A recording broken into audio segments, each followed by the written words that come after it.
mwanadamu, kwa nini tuwe na woga?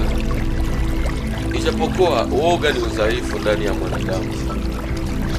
Ukiwa na woga, wewe ni mdhaifu, lakini inabidi kujiamini kwanza.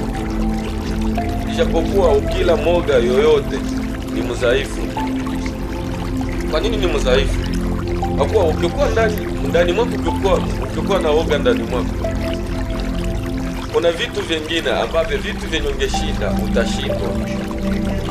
Lakini ingekuwa heri kwanza toa woga ndani mwako. Ukitoa woga ndani mwako kwanza utajiamini. Ila kumbuka kwamba kama kila mafanikio yote ina vita na changamoto.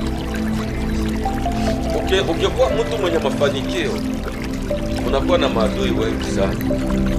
Kwa nini? Kwa maana maisha ambayo unapitia unafikia wao hawana.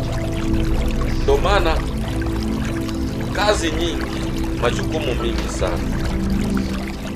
Ukikuwa mtu wa level za chini sana, unakuwa na majukumu madogo.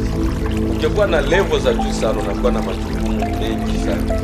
Ndio maana vita itakuwa kwako.